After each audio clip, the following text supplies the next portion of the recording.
My manager didn't just try to ruin my presentation, he tried to ruin my body. He slipped something into my coffee minutes before a meeting I'd spent 3 weeks preparing for. That's the kind of sentence you only write when you've stopped hoping it isn't true and started accepting the kind of truth that makes your hands shake. If you've ever had a boss who smiled for the executives and sneered for everyone else, stay with me. You'll want every detail. I'm not dramatic by nature. I'm the person who color codes their inbox, who rewrites agenda lines until they fit on one screen, who would rather show up 15 minutes early and sit in a quiet conference room than sprint down the hall trying to catch an elevator with a lukewarm coffee. That morning I was early. The conference room we call Glacier, glass walls, temperature permanently set to Arctic intern, was still empty except for me, a tray of bottled water, and a stack of handouts I'd aligned so perfectly the top sheet clicked into place like a magnet. The deck was memorized, the demo was sandboxed. My laptop was plugged into the HDMI that never worked on the first try, but miraculously had decided to play nice. I should have felt calm. Instead, the air felt pressurized, like a storm you'd only notice if you listened between the quiet. His name is Nolan. Officially, he's a senior program lead, which in practice means he sits close enough to power to taste it and far enough away to blame other people when it goes stale. Nolan has the handshake executives love. Firm, two pumps, warm eye contact, paired with the management style of someone who learned leadership from reality TV confessionals. In front of the VP, he has curated modesty and bullet points. Behind closed doors, he trims people into shapes that fit his agenda. He didn't like me for reasons he never said out loud. It started small, my emails too verbose, my timelines too cautious, my habit of CCing stakeholders defensive. Then it became routine. He would schedule my updates 10 minutes before his, take notes on the phrases that made the room lean in, and repeat them later as if he'd been thinking them all along.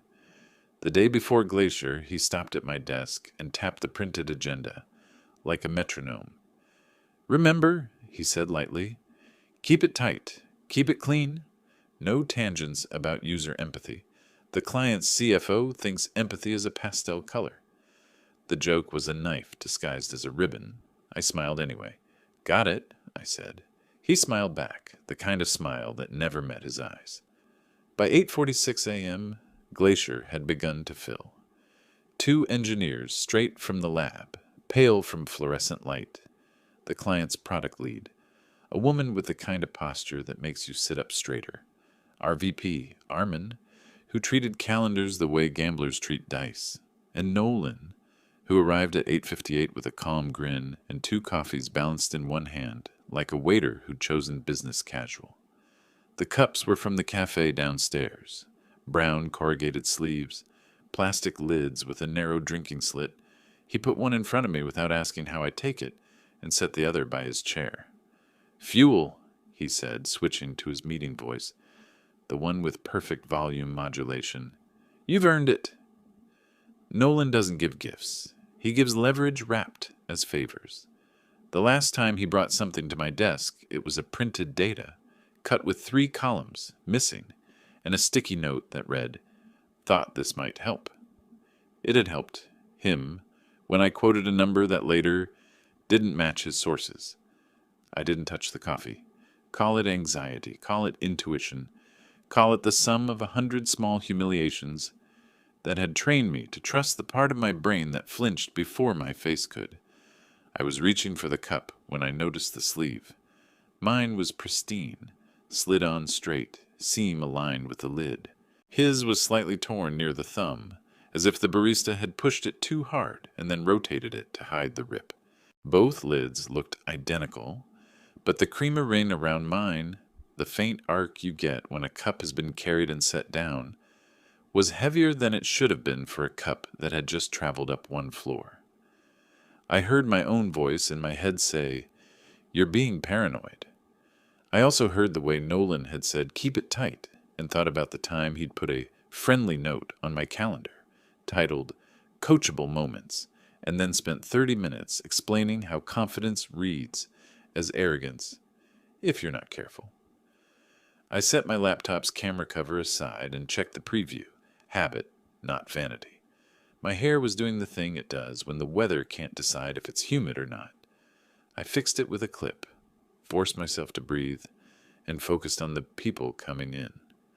While Armin asked the client about their flight, Nolan hovered near the credenza where the bottled waters sweated. He wasn't listening to the small talk, he was watching me. There's a kind of laugh that only happens in offices, the one that's a little too quick, a little too loud, meant to signal ease rather than feel it. Nolan did that laugh when the client mentioned our last sprint review. We're excited to build on it, he said, eyes flicking to my untouched cup and back again. He moved his own coffee closer to the right of his legal pad. On the top line, he'd written in block letters, resourcing, underlined twice. I told myself I was being unfair. People bring people coffee. Maybe he was trying. Maybe this was the olive branch you miss when you've been ducking stones. But the unease didn't go away. It expanded, pressing me against the inside of my ribcage. 9 o'clock, the door clicked shut. Glacier sealed. Armin did introductions the way he always did, with soft compliments that doubled as guardrails. Our lead today is Lee, he said, gesturing to me. He's been living inside this workflow for months. Nolan added, he's passionate. As if passion were a puppy that sometimes chewed shoes. I clicked to slide 1, the clean overview with enough white space to look expensive, and began. My voice was steady. My hands not so much. I kept them anchored on the laptop and traced the trackpad edge with my thumb, a private metronome. As I spoke, the room settled into the rhythm I trust. A question from the engineer, a clarification from the client, a nod from Armin that meant, keep going. I looked down for 2 seconds to wake the pointer. In those 2 seconds, Nolan reached for the sugar packets, tore one open, and, without looking, pinched the edge of my cup to slide it an inch closer to me, as if neatening the table. His cup stayed perfectly still. It's amazing how much evidence your brain gathers when it finally admits it's on alert. The sugar packet went into his coffee. A stir. A sip. Then that watchful stillness, the way a person looks at a door after they've nudged it closed and want to see if anyone noticed. Armin asked about risk mitigation. I answered in full sentences. Outside the glass, someone hurried past with a stack of laptops and a face like they'd remembered something too late. Inside, I felt the shape of a decision forming, not in words, but in temperature. I clicked to the next slide and scanned the room as if I were gauging reactions. What I was really doing was memorizing positions. Nolan's cup to his right, legal pad beneath, pen angled toward me. My cup in front of my keyboard, lid rotated so the drinking slit faced me. I said I needed 30 seconds to pull up a chart the client had asked for at the last review. It wasn't on this deck. It'll just take a moment, I added and smiled with my mouth, not my eyes. While I typed, Nolan leaned back, performed a satisfied exhale, and said, "Love that you've simplified the taxonomy." He doesn't compliment without buying something with it. I nodded without looking up and reached for my cup, not to drink, but to move it an inch left, away from the laptop's vents. He shifted in his chair. His pen rolled and teetered on the pad's edge. He caught it with 2 fingers, and in that tiny theater of distraction, I noticed the underside of his thumbnail. A pale dust, not sugar, clinging like chalk. I didn't drink. I didn't accuse. I did the thing I always do when I'm afraid I'm right. I made a plan so small it could fit inside a blink. I asked the client a question I knew would send their product lead riffling through her notes. While she did, I printed the chart to PDF, sent it to the room display, and in the half second where eyes left me for the screen, I rotated both cups 90 degrees, as if making space for the handouts Armin had started to distribute. My cup faced right. Nolan's face left. No one sees cups. People see slides. The chart hit the screen. Nolan made the noise people make when they think something is about to go their way. I looked at him. the way I've learned to look at executives when they float an idea that will triple your workload and have your sleep. Neutral interest with a pilot light behind it. Then I began to explain the risk corridors we'd modeled, the part of the deck I'd cut twice and re-added, because I knew the CFO would notice if it wasn't there. The coffee cooled between us, twin dark circles with white lids, waiting for someone to claim them. The room listened. My voice steadied further, like a foot finding the second step in the dark and realizing the staircase is real. I watched Nolan's hand drift toward the nearest heat source, the way hands do when they're not being watched, and thought about how many times he'd reached across my work to make it a little bit more his. He lifted the cup that was now nearest to him and took a long, practiced sip, eyes on the screen, mouth shaped like agreement. I kept talking. I kept breathing. I kept my hands flat on the table so no one could see them tremble. Outside Glacier, the office buzzed in weekday rhythms. Inside, something else was beginning, and all I did was let it. He didn't cough. He didn't grimace. He didn't give himself away with anything more than a satisfied nod, the kind people make when they believe the stage belongs entirely to them. If I hadn't seen him stir the packet, if I hadn't tracked the cups like a paranoid chess player, I might have convinced myself it was all in my head. But I had seen it, and now he had swallowed it. The presentation rolled forward. My slides clicked from process flows to cost analysis, from cost analysis to projections, the rhythm smooth enough to disguise the tightness in my chest. I kept my sentences sharp, each one designed to land, before my mind could wander back to the cup. Still, I couldn't stop noticing him in the corner of my vision. Nolan leaned in, pen scratching occasionally, lips twitching into little half-smiles, as though he were silently editing my words. His hand returned to the coffee, steady at first. Then it lingered on the cup a beat longer than before, like he was weighing something invisible inside it. By minute 20, the client had begun to nod along, jotting notes and asking questions that told me they were engaged. I should have felt relief. Instead, I was counting the seconds between Nolan's sips. He drank faster than I remembered him drinking before. The third time, his hand trembled slightly on the lid. The pen in his other hand left a diagonal slash across the margin of his notes.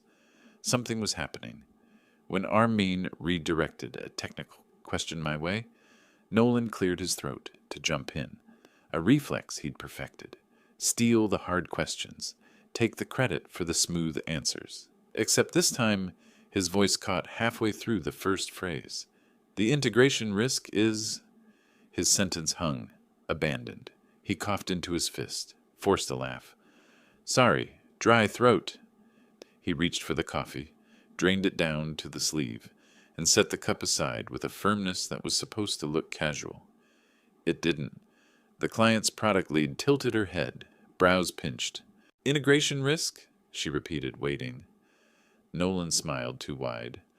As Lee was saying, he gestured at me, a baton pass he'd never willingly made before. I picked it up smoothly, even as my pulse hammered. The risk corridors we modeled account for vendor dependencies as well as timeline variances, I finished, clicking to the chart that supported me. Her pen moved again, and she nodded. Nolan leaned back, but his jaw was tight, his eyes darting between his notes and the door, as though recalculating the distance. That's when I knew. He wasn't just uncomfortable, he was losing control. At 9:37, he shifted in his chair like the cushion had betrayed him. At 9:41, a bead of sweat appeared at his temple, despite Glacier's meat locker air. At 9:45, he dropped his pen. He bent to retrieve it, and for a full 5 seconds he stayed down there, as though the carpet had more to say than I did. When he resurfaced, his collar was damp. Armin asked if we could summarize key takeaways for the client to bring back to their finance team. That was Nolan's cue. He lived for summations, for tidy phrases he could feed to executives like fortune cookies. He opened his mouth, closed it, opened again, lips pale. Nothing. The silence stretched. The client looked directly at him, then at me. Lee? she said gently, filling the space. I summarized, cleanly, firmly, the way I'd rehearsed in my head alone at midnight, while imagining every possible sabotage. Nolan's eyes flickered with something I couldn't name. Rage, fear, maybe both. But his body betrayed him. His hand shook as he reached for the empty cup, fingers curling around it like an anchor that had lost its weight. He set it down again too quickly. It tipped, rolled, fell to the carpet with a soft thud. The room turned to look at him. The smell of bitter coffee rose up, sharp and sour. Nolan's jaw tightened, his leg bouncing under the table. He mumbled something about the restroom, voice fraying at the edges, and stood. Too fast. His chair screeched against the floor, echoing louder than it should have. He muttered an apology and left, the glass door whispering shut behind him. Silence rippled in his absence. I didn't miss a beat. I clicked to the closing slide, locked eyes with the client, and said, "What matters is stability, predictability, systems that don't falter when pressure hits." My throat felt like it was on fire, but my voice was steady. And in that moment, with Nolan's empty chair still rocking slightly behind me, I realized what had just happened. He had built the perfect stage for his own downfall. All I had done was let him drink it. The glass door of Glacier closed behind him, and the room seemed to exhale. The absence of Nolan's constant interruptions, his polished but poisonous commentary, left a kind of stillness that felt almost luxurious, but it was also dangerous, because silence invites questions. And questions, if pointed in the wrong direction, could turn everything back on me. I forced my eyes to the screen, clicking to the next slide with practiced calm. "As you can see," I said, my voice smooth, "the phased rollout minimizes dependency risk while maximizing flexibility for your finance team." Words I had rehearsed countless times now poured out like water. It wasn't just a presentation anymore, it was survival. From the corner of my vision, I caught Armin leaning back, studying me in a way he never had before. He wasn't bored. He wasn't waiting for Nolan to swoop in with the final flourish. He was actually listening. The client's product lead, too, had shifted forward in her chair, pen hovering just above her notebook. I clicked again.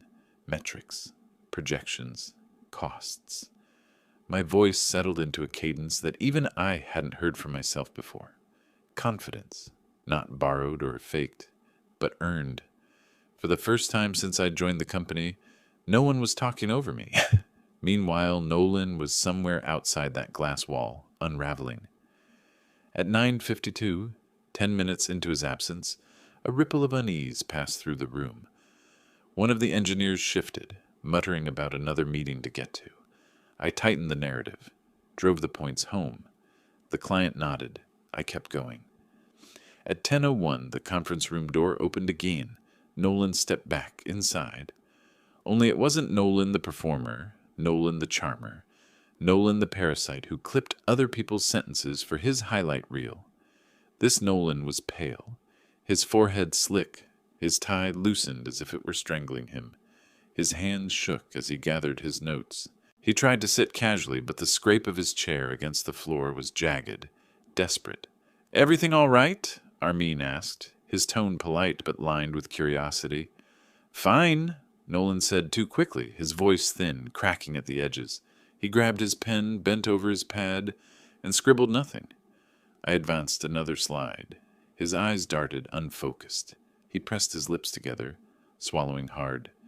Then, in the middle of my sentence, he lurched forward with a noise that wasn't quite a cough, wasn't quite a gag.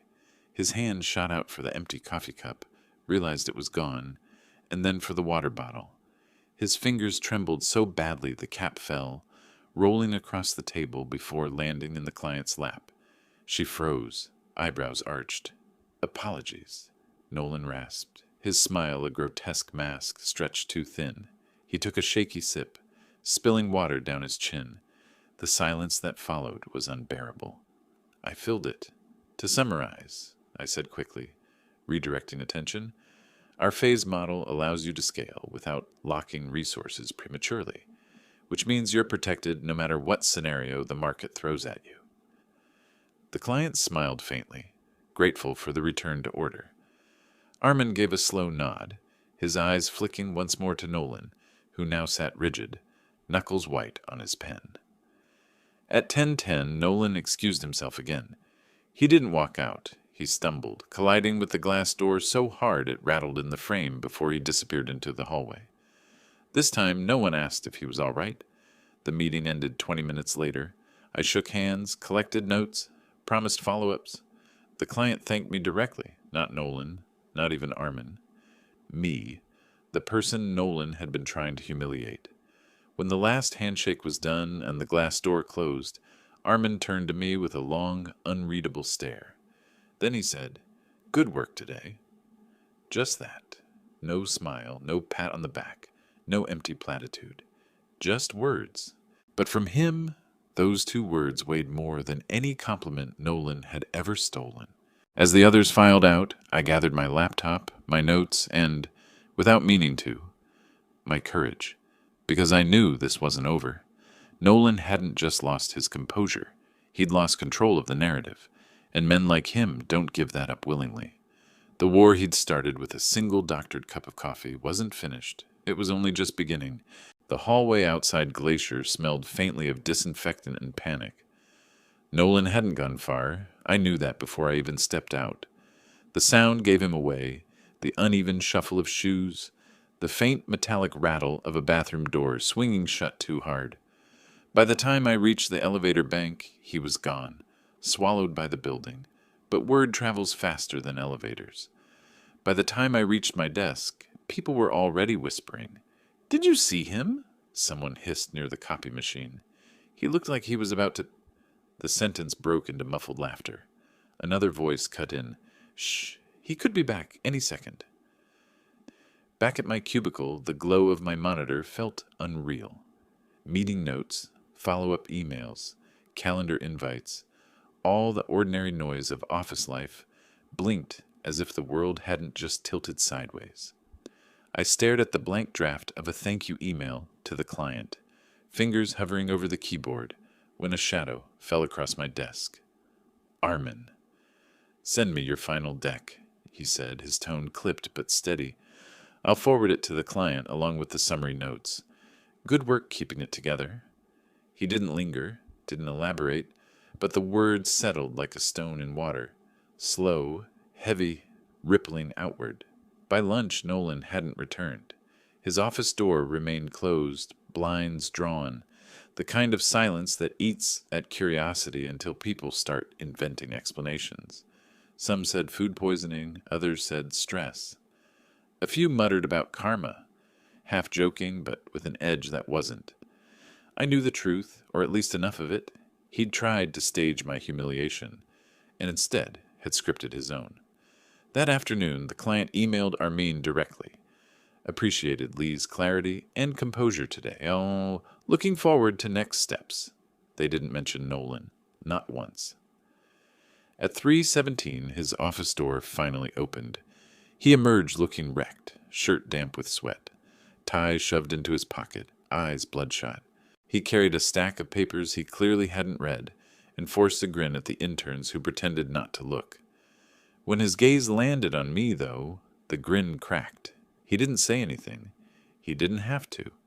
There was something raw and dangerous in his stare, like a cornered animal deciding whether to flee or bite. The next day was worse. He showed up late to the morning huddle, pale but dressed too sharply, like clothes could hide the collapse of dignity. He tried to talk over me during updates, but his voice faltered, his arguments scattered. Twice he lost his train of thought mid-sentence. Once, when he leaned too far forward, his water bottle tipped and rolled under the conference table. Nobody moved to fetch it for him. For a man who thrived on control, the cracks were showing everywhere. And then came the slip. 2 days after Glacier, I passed the kitchenette and caught him whispering to another manager, voice low but urgent. Just a prank. He wasn't supposed to notice. Not supposed to backfire like that. The words froze me mid-step. He hadn't seen me yet. I stood just out of sight, heart pounding, while the other manager murmured something I couldn't catch. Nolan hissed back, "It's fine." He'll never say anything. He's too cautious. Always has been. In that moment, two things crystallized. One, he knew exactly what he'd done. Two, he thought I was too afraid to expose him. And for the first time since I started working under Nolan, I realized I wasn't afraid. Not anymore. Because the one thing he hadn't counted on was this. When a predator shows their teeth and misses the bite, the prey stops running. By Friday, the office had turned into a rumor factory. People spoke Nolan's name the way you talk about a storm, half fear, half fascination. His meltdown in Glacier wasn't a secret anymore. Someone had seen him sprint to the restroom. Someone else claimed they'd heard him vomiting between client calls. The whispers looped like static. What happened to him? He's losing it. Did you notice how Lee ran the whole meeting? I didn't feed it. I didn't deny it either. Silence, I learned, can be sharper than words. But Nolan didn't stay silent. That afternoon, while I was drafting a follow-up document for the client, I got a calendar invite.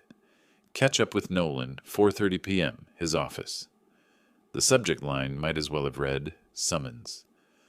When I walked in, blinds drawn, fluorescent lights humming, he didn't greet me.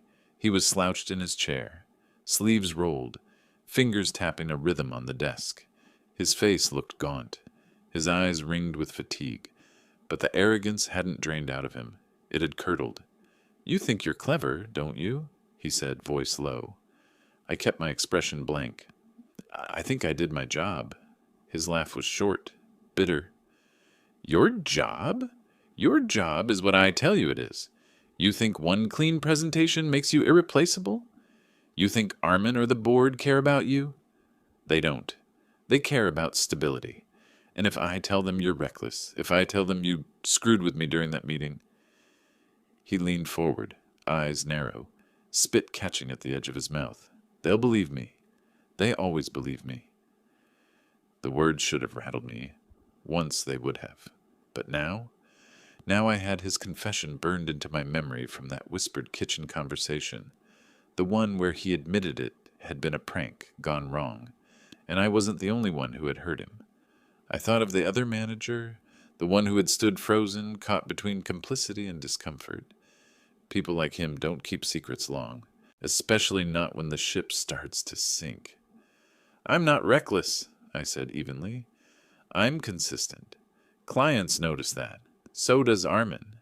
His face twisted. Clients don't matter if the chain of command doesn't trust you. I didn't answer. I didn't need to. Because at that moment, a knock rattled the office door. It was HR. 2 of them. They stepped inside without waiting for an invitation, their polite smiles stretched too tight. Nolan, one of them said, we need to discuss some reports that came to our attention. Reports, plural. His eyes darted to me, wild, searching, then back to HR. What reports? Let's talk in the conference room, the other said gently. I stepped aside as they ushered him out. He brushed past me, shoulders stiff, jaw clenched, a man trying to walk tall while the ground shifted beneath him. And in that moment, I knew the balance had tipped. He wasn't the predator anymore. He was prey, bleeding in waters that smelled of blood. But the most satisfying part, I hadn't lifted a finger. His own arrogance had built the trap. All I'd done was let him step into it. The following Monday, the office felt different, lighter, like someone had opened a window after months of stale air. Nolan's door stayed closed, but his absence wasn't just physical anymore. It was structural. Meetings that once bent around him now unfolded without interruption. People spoke more freely. Even Armin cracked a dry joke during the morning huddle, something I hadn't heard in months. By midweek, the news trickled down in pieces. Each fragment carried like gossip currency. HR had opened a formal investigation. The board was concerned about leadership integrity. One manager whispered that an anonymous complaint had outlined deliberate sabotage. Another said Nolan had been overheard bragging about teaching lessons to subordinates. The pieces aligned into a picture too clear to ignore. On Thursday, Armin stopped by my desk. He leaned against the partition, arms folded. "The client was impressed with you," he said. "They specifically mentioned how you handled yourself under pressure. We'd like you to take the lead on the next phase." It wasn't a promotion, yet, but it was a spotlight, the kind Nolan had stolen from me time and again. Only this time, it wasn't stolen. It was handed to me, openly, in front of half the floor. That afternoon, Nolan returned. He didn't stride in like he used to. He slipped through the door, eyes down, a man already reduced. His desk was half empty, drawers ajar, papers missing. By 5 o'clock, he was gone again, escorted by HR. The next morning, an email landed in everyone's inbox. Effective immediately, Nolan Carter is no longer with the company. We thank him for his contributions and wish him well in future endeavors. No one replied. No one said a word. I stared at the screen, remembering that moment in Glacier, his hand nudging the cup closer, his smile too sharp, his confidence absolute. He thought he was untouchable. He thought I'd drink what he prepared, stumble through humiliation, and leave him shining in the spotlight. But instead, he drank it himself, and the irony was almost poetic. The man who tried to poison my reputation destroyed his own. When the workday ended, I shut down my laptop, the hum of the office fading into evening quiet. As I walked out, Armin caught my arm. "You know," he said, his tone thoughtful, "sometimes the best way to beat people like him is just to let them be themselves. They'll always show you who they really are." I nodded, a small smile tugging at my lips, because Nolan had shown me exactly who he was, and now he had nothing left to hide behind. He wanted to see me fall. Instead, he handed me his chair, and I planned to make damn sure I never used it the way he did.